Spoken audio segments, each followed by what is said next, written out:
বৈষম্য বিরোধী ছাত্র আন্দোলনে হামলার মামলায় সাবেক পরিকল্পনা মন্ত্রী এম এ মান্নানকে গ্রেপ্তার করেছে পুলিশ। তোলা হবে আজকে আদালতে। দর্শক, এই বিষয়ে আরো খবর জানাতে সুনামগঞ্জ থেকে সরাসরি যোগ দিচ্ছেন আমাদের সহকর্মী আর জুয়েল। জুয়েল, আপনার কাছে আর কি তথ্য আছে?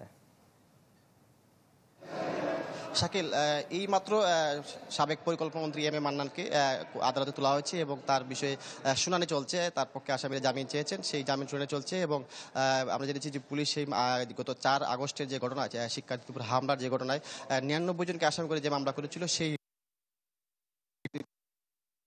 রাত 10টার দিকে তার শান্তিগঞ্জ উপজেলার নিজ বাড়ি থেকে তাকে গ্রেফতার করে এবং আজকে সকালে তাকে আদালতে আনা হয়েছে। কিছুক্ষণ আগে আমরা আদালতে এবং এই মামলার শুনানি এখন পর্যন্ত চলছে, জামিন শুনানি, এবং তাকে রিমান্ডও চাওয়া হয়েছে। তবে কিছুক্ষণ আগে তাকে আদালতে নেওয়া হয়েছে। পুলিশ বলেছেন যে ৪ আগস্টের যে বৈষম্য বিরোধী ছাত্র আন্দোলনের সাথে যে হামলা ঘটনা ঘটেছিল, সেই ঘটনার এজাহারের নামে আসামি থাকা, তাকে সুনির্দিষ্ট অভিযোগের ভিত্তিতে তাকে কিন্তু আমরা এখন দেখেছি যে আইনজীবীরা আসলে বের হয়ে এসেছেন। আমরা একটু যদি আইনজীবীদের কথা শোনাতে চাই আসলে কি বিষয়টা।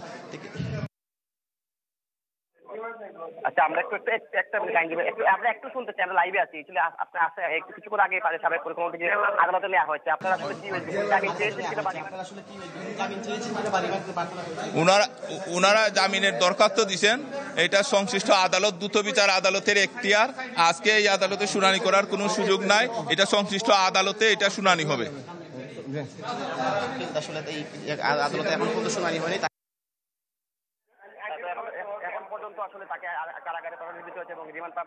জুয়েল, আপনাকে ধন্যবাদ আমাদের সঙ্গে যুক্ত হওয়ার জন্য। দর্শক, সুনামগঞ্জ থেকে সরাসরি যোগ দিয়েছিলেন আমাদের সহকর্মী আর জুয়েল।